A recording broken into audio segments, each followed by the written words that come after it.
I'm here to talk you through some of the things you can expect to see during your first week here and to help you get started down this new and exciting career path. Now, I want you to forget anything you may have heard about the old location, some people still have a somewhat negative impression of the company. That old restaurant was kind of left to rot for quite a while, but I want to reassure you, Fazbear Entertainment is committed to family fun and above all, safety. They've spent a small fortune on these new animatronics. Facial recognition, advanced mobility. They even let them walk around during the day. Isn't that neat?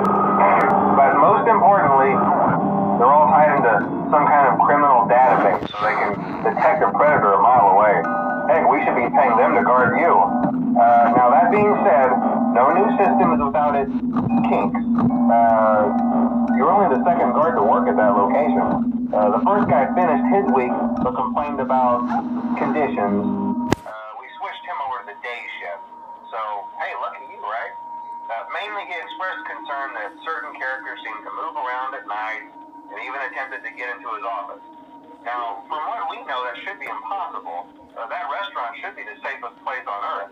So while our engineers don't really have an explanation for this, the working theory is that the robots were never given a proper night mode. So when it gets quiet, they think they're in the wrong room. So then they go try to find where the people are, and in this case, that's your office. So our temporary solution is this. There's a music box over by the prize counter, and it's rigged to be wound up remotely. So just every once in a while, switch over to the prize counter video feed and wind it up for a few seconds. It doesn't seem to affect all of the animatronics, but it does affect one of them. And as for the rest of them, we have an even easier solution. You see, there may be a minor glitch in the system, something about robots seeing you as an endoskeleton without a costume on and wanting to stuff you into a suit. So hey, we've given you an empty Freddy Fazbear head. Problem solved. You can put it on any time and leave it on for as long as you want. Eventually anything that wandered in will wander back out. Something else worth mentioning is kind of the quirky modern design of the building. You may have noticed there are no doors for you to close. But hey, you have lights, and even though your flashlight can run out of power, the building cannot. So don't worry about the place going dark. Well, I think that's it. You should be golden. Check the lights, put on the Freddy head if you need to. Keep the music box wound up. Piece of cake. Have a good night, and I'll talk to you tomorrow.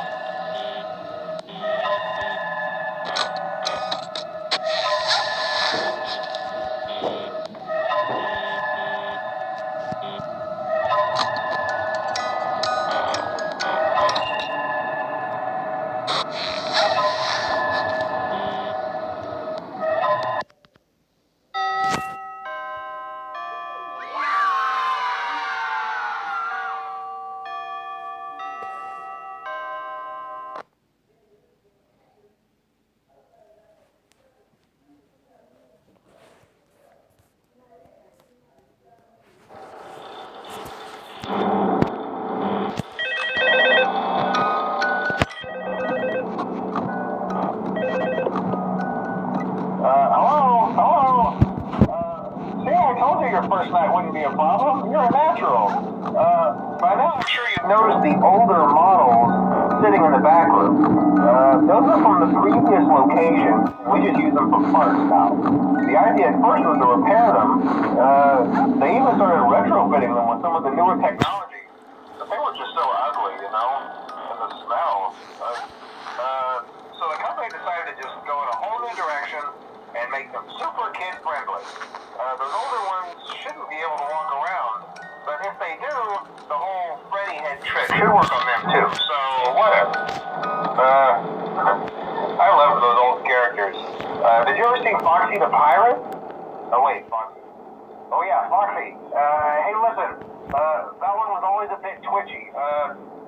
I'm not sure if the Freddy head trick will work on Foxy. If for some reason he activates during the night and you see him standing at the far end of the hall, just flash your light at him from time to time.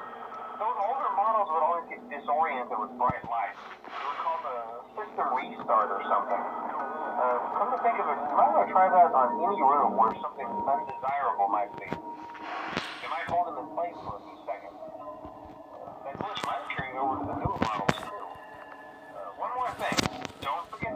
talk. I'll be honest, I never liked that puppet thing.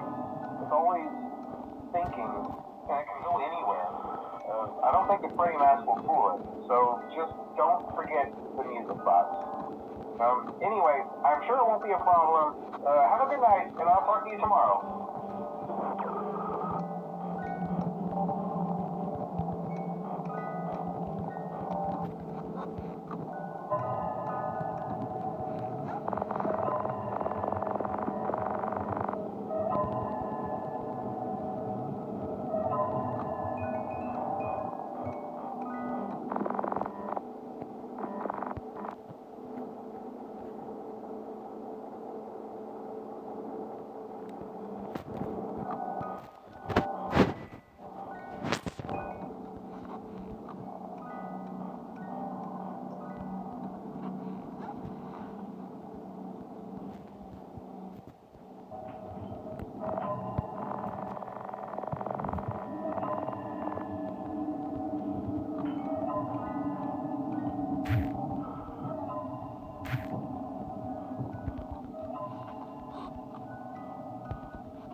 Did Foxy ever repair the hallway?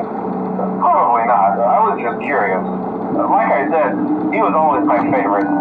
They tried to remake Foxy, you know?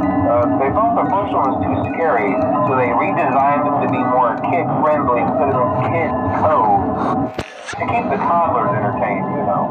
But kids these days just can't keep their hands to themselves. The staff literally had to put Foxy back together at the end of every shift. Eventually they just stopped trying and left him as some kind of take apart, put back together attraction. Now he's just a mess of parts. I think the employees refer to him as just the mangle. Oh hey, before I go, I wanted to ease your mind about any rumors you might have heard lately. You know how these local stories come and go and seldom mean anything. I can personally assure you that whatever is going on out there, however tragic it may be, has nothing to do with our establishment. It's just all rumor and speculation, people trying to make a buck, you know. Our guard during the day has reported nothing unusual, and he's on watch from opening till close.